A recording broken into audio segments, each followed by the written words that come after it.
All right.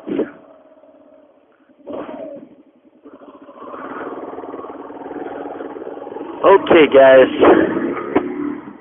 So to make a quick, short vlog, because I want to capture all the snow. I want to capture how fun it is to ride in snowy weather conditions. So I'll be doing that on my lunch break right now. Cool stuff. Whoops. Yeah, that's the thing about my KLR that I don't know too much about, whether it's like a problem with KLRs or if it's just mine, or if it really prefers being neutral, you know, when you start revving it. Like if you're in first gear and you shift up into second, I guess maybe it's like a sensor thing. I don't know for sure, but I oftentimes you'll see me doing that where I rev and I didn't realize I'm stuck in neutral. It's not an issue. I mean, I'm glad it's not actually shifting into gear. It's staying in neutral. So, but yeah. So I figured I'd showcase the Centennial of Colorado snowy weather riding. Perfect opportunity to do it.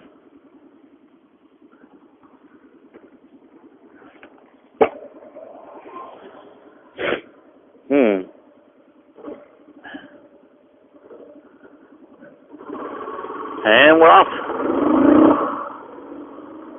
Yeah, it actually looks like the road's cleared up, so honestly it's it's not going to be that exciting. I'm not going to be slipping and falling, and you're not going to see any of that. I just want to go to a gas station that I normally go to and get some caffeine in me. Yeah, that's what we're talking about. That's what I'm talking about. I don't know about what you're talking about, but anyways, yeah. So enjoy the scenery. It snowed last night, heavy blanket, but now it's all just ice kind of because the sun's it's kind of hammering away at the snow, so the snow is kind of, wherever the snow is, it's kind of, it's not powdery, it's solid. It's not solid. I don't really know the word for it. I lived in Arizona most of my life in the valley, so I don't really know all the terminology for snow, but yeah, the kind of thing when snow falls, and if it's been cold out, the snow stays powdery. Like, you can just flick it. But on my bike this morning, when I got to get on it, it came off in chunks. That's how you know that the sun was working at it a little bit, melting it, and then it's not exactly water yet. It melts off what it can, but it ends up being this clump of ice. Not a huge clump of ice. It kind of breaks apart. Kind of like dry dirt, or dry mud, how it just crumbles off. That's how the snow is. So it can be especially dangerous here if there's any kind of slush on the ground. That's actually the worst, I think, because it's lubricated snow. It's ice and water, and I think that's probably the worst condition. But thankfully, right now, all I see is just water. But like, for example, right here in the median, I don't know if you guys can see that. I'm trying to pay attention on the road. Slush. Yeah, it's real fun stuff. You're on camera, jerk off. But yeah, right here on this stretch of road right here, good. Sun's been baking it. Up here, it's a little wet. I should be careful. But, well, the dry spots, no big deal. No big deal. They're not be getting over, man. Okay.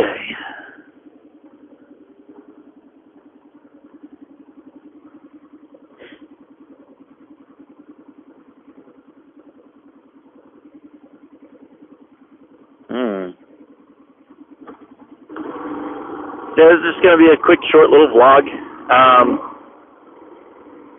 Nothing too crazy. I'm not going on any adventures. Don't have that much time on my lunch break to do that. But I will take the opportunity to kind of show you guys the road conditions and that the KLR can handle it. And maybe if we're lucky, we'll get some heads turning because, people, I've already got it today. I've already ran an errand today, and I took my bike, the only vehicle I have, and I got some crazy looks. And it's not the people that actually look crazy, it's the people giving me the look as if they've seen something crazy because, riding a motorcycle when it just snowed out, most people are thinking, what the hell is this guy doing on a motorcycle? Well, I'll tell you what I'm doing. I'm enjoying my life. I'm enjoying it, 24/7, 365, starting, well, like maybe a few months ago, when I decided, hey, my happiness is much more important than living how someone else wants me to live. Now, this is kind of dangerous right here. When it's wet and you're going over around a hill like that, you want to straighten the bike out. You want to try to minimize the amount of lean and curve you have. You just want to, in dangerous conditions, you want to ride as straight as possible and use as much of the engine's torque as possible. That means no accelerating through stuff like this. Like if you're driving in slush and ice and stuff like that, I definitely don't recommend or condone riding on ice. Don't ride on ice. But slush and snow and wet ground, the KLR is perfectly capable. In fact, most dual sports are. It depends on the tire. These are just stock OEM KLR tires. I don't know really what they're called, but it's possible. It's very much possible. You just have to stay straight up, and you have to take your turns very slow. Like this turn up here, I'm going to do a quick demo before I go inside and get my caffeine. But yeah, you'll see. Like I'll take a very slow turn to be extra safe, because my life matters more.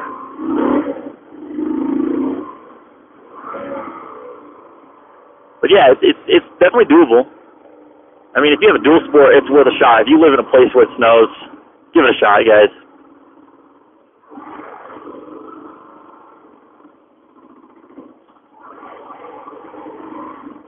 Oh, my spot's taken.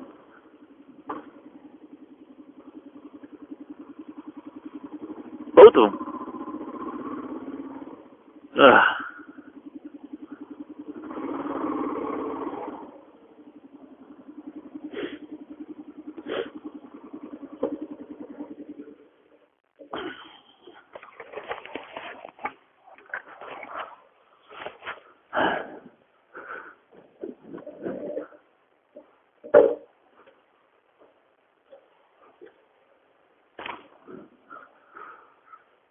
Fuck.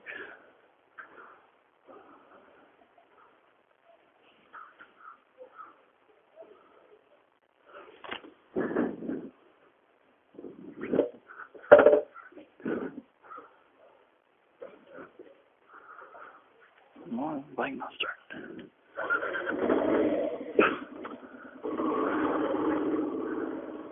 Goofy me. Didn't realize I had the engine off switch.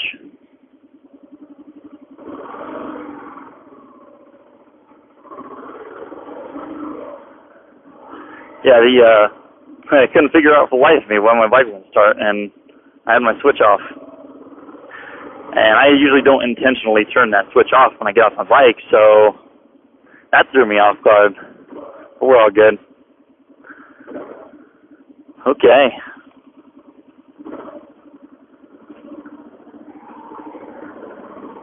Perfecto.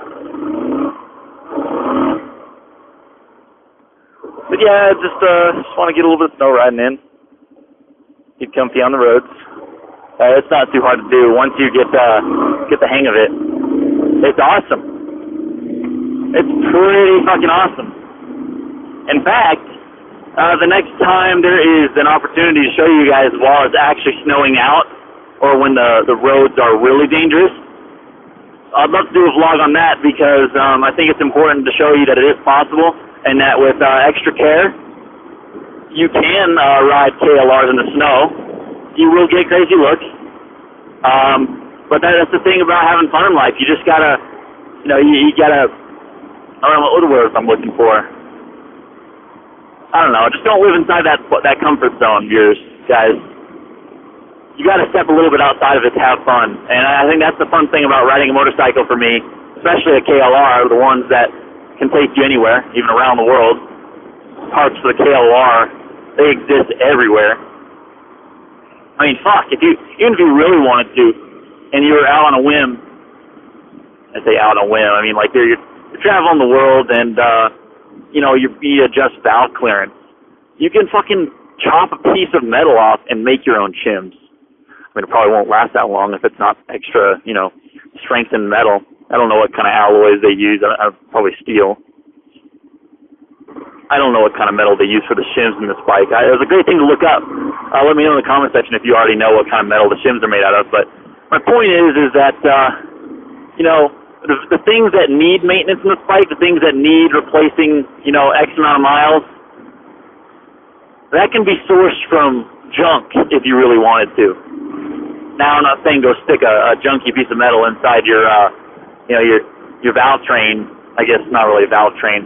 I don't really know what this is because it's just only 4 valves, 2 intake and 2 exhaust. But I mean, still, you have the rotating camshaft lobes pressing down on a shim, and that's the only thing that, you know, is transferring that energy from the lobe to the spring to open up the valve.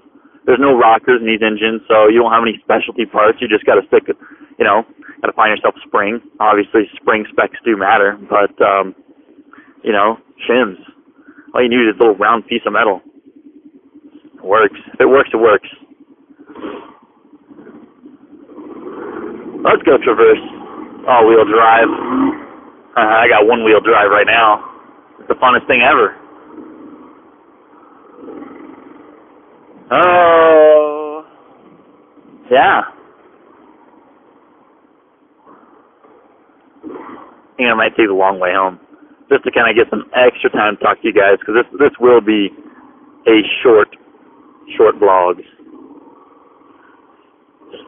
Today doesn't smell like Cinnabon over here, or Cinnabon. It doesn't smell like that. It just went away. So what a good little lovely piece of history on this little stretch of road, smelling all sweet and all, and then not. Yeah, I can't smell it. Like, I mean, I don't smell the Cinnabon. I wish. Maybe I'll give this little stretch of Quebec Road a name. Cinnabon.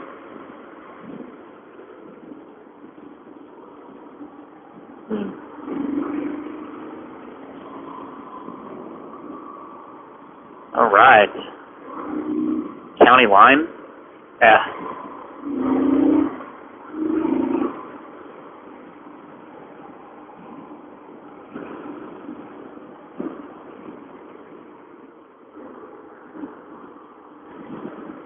We got going on here. So yeah, maybe one of these lights up here, I'll just change direction so I have an excuse to talk a little more, because, you know, I got some time still. I got a lunch break to use up. I absolutely love riding a motorcycle, and if I could talk to you guys at the same time, whoever decides to follow, awesome. You're in for one hell of an adventure, because I plan to take this camera and my gear with me many places, but I don't know how soon that'll be. I will be adding and growing this channel and adding vlogs to this channel for as long as I can, until I'm done with bikes, until I'm done with riding my KLR, and maybe even in the course of the channel I own different bikes. Who knows? That's a cool truck. I guess the truck loses its practicality when it's when you lift it. It starts to lose towing capability. But hey, each his own. If you want a truck just for looking good, you can have a truck for just looking good. But honestly, oh, can we make it? Yeah.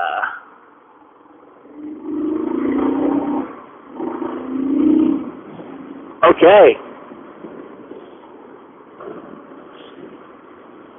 So yeah, I thought I'd just kind of cut around. Maybe spend a little more time on the road with you guys. Things to talk about. Okay. Carbureted versus fuel-injected bikes. I have only ever had experience with one kind, and that is carbureted bikes. This 2018 KLR 650 is still carbureted, brand spanking new, and it's still carbureted. Awesome bike. You know, the thing about is the argument between fuel injection and carburetors. Well, That's a touchy one because many people do have a good point about, EFI not really failing, and people, I read a couple comments today on YouTube, people describing that, hey, and never once in their life have they ever had a car EFI or a motorcycle EFI system go out on them, and it can make it reliable, but the thing I'm after here and the reason why I'm backing carbureted bikes right now is because it's part of the experience. Yes, part of the experience, whether you're repairing them, cleaning them, or servicing them, or tinkering them to get running. There's nothing more satisfying than being able to just tinker on a car, clean it, or adjust, any kind of jets or things like that on the trail to get it running again. It's the feeling it comes with is just one of those amazing things that you just can't get with fuel injection. And fuel injection, if you have an injector that goes bad, I mean, maybe you might feel ballsy enough to actually open and crack that thing up and repair an injector. I don't know how that works. I would never try. I would just replace it. But that's a part you just buy and you screw in and you're good to go. Carburetors, they're a mechanical marvel. I mean, they do what they do, and they do well. I mean, obviously you're going to get more performance out of fuel injection, but this bike is mostly mechanical. The only things electrical are the spark.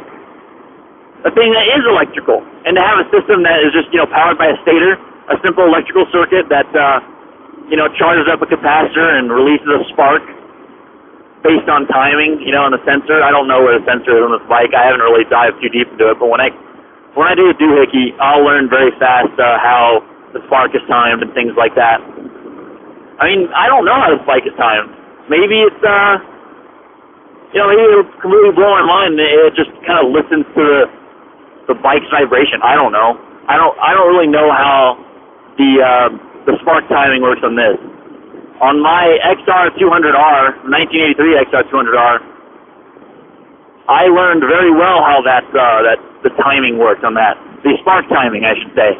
And it uses this little I forgot the name of it, but it was I don't remember. Spark Advance or something like that, and it's like this little wheel that it's connected to the what's it called? God, I'm losing my train of thought. Seems to be when I want to stop at, I lose my train of thought. Huh? Isn't that funny how the world works? But the cam chain wraps around it, and then you have this little thing that kind of it protrudes and extends outward as the faster it spins, and it kind of times the spark for that, and it works really well. But since then, technology has changed, and now you see whatever's on this KLR. It's a lot more reliable than a gear turning. But oh well. Some fun times with the 200 XR200R. It's a great little rat rod bike. I tore off all the plastics on it. I might have to find a picture and put it here because it's just great. It's fun to look at because, you just see just raw engine. There's not even any cables going anywhere. It's just the engine, kickstarter. The engine doesn't even have an oil filter, I don't think. I'll have to relook at that, but old bike. It's one hell of a bike. It was fun.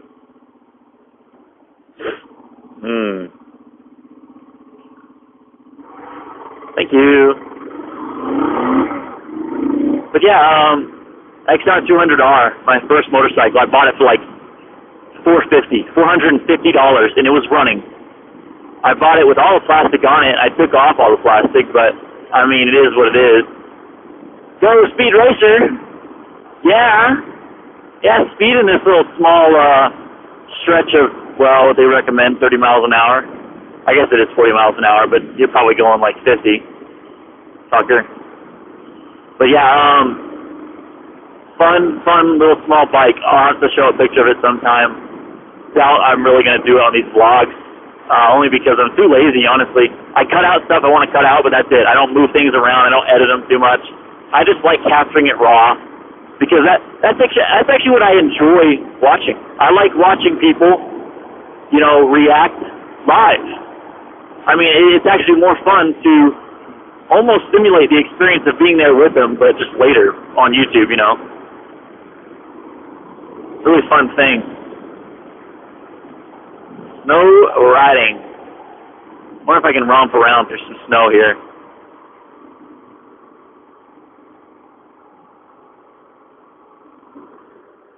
think I probably took the wrong turn. Oh well, we'll get in here. We'll find a way.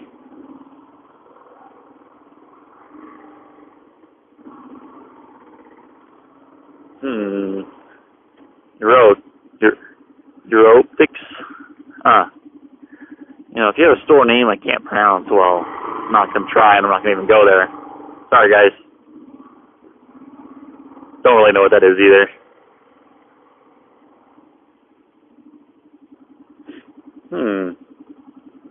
Maybe a furniture store?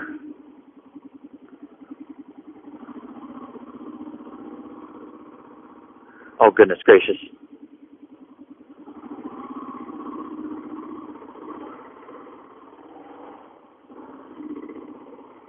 Very busy, yeah. Okay. What do we got over here? We'll pass one in Spirit, see maybe there's some snow around here that can I just romp through. Maybe. I want to do it close to that bike, or that, I mean, the bike, that big truck. There's like a little piece of shade where the snow hadn't melted yet because that truck hasn't been moved. It's okay.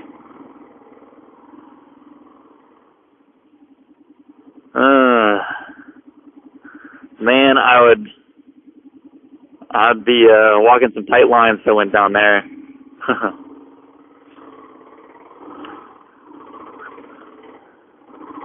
But that ain't what I'm doing. Someone's watching, so don't get the cops called on me.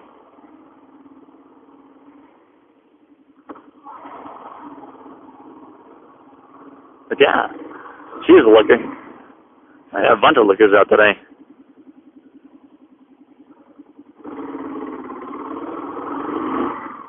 Oh. Let's see, what do we have down here? Is there an exit?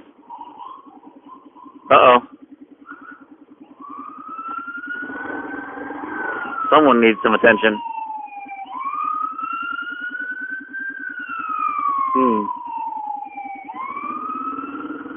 It's cool to capture stuff like that. It makes it part of the experience. It makes it feel more alive. Ooh. I love that. You never know when you're going to get hit with snow. Or when snow's going to fall on you.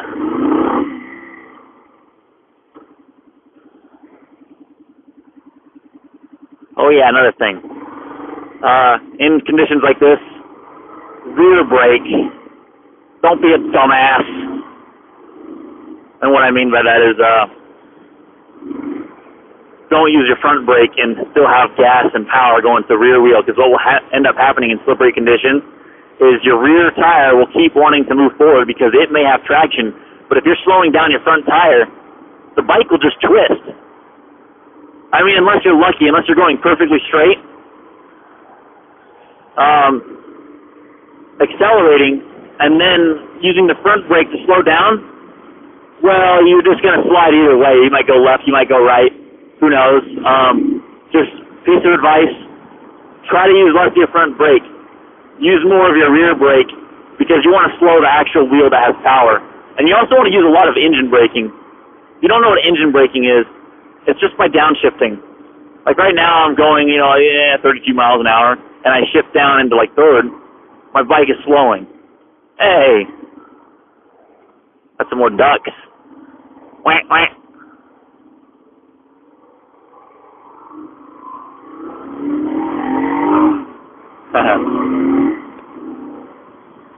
There's some more. Whack, whack, whack. I don't know if they talk back, but downshifting. You're just shifting down into a lower gear by pulling in the clutch, dropping a gear, and then releasing the clutch kind of gradually, smoothly. And what ends up happening is your bike starts to sync the speeds with the RPMs, and in effect, you're braking. You're slowing down using the power and the torque of the engine, which is actually great. It helps in snowy conditions. A tattooed mom, huh? Little Miss Rainbow.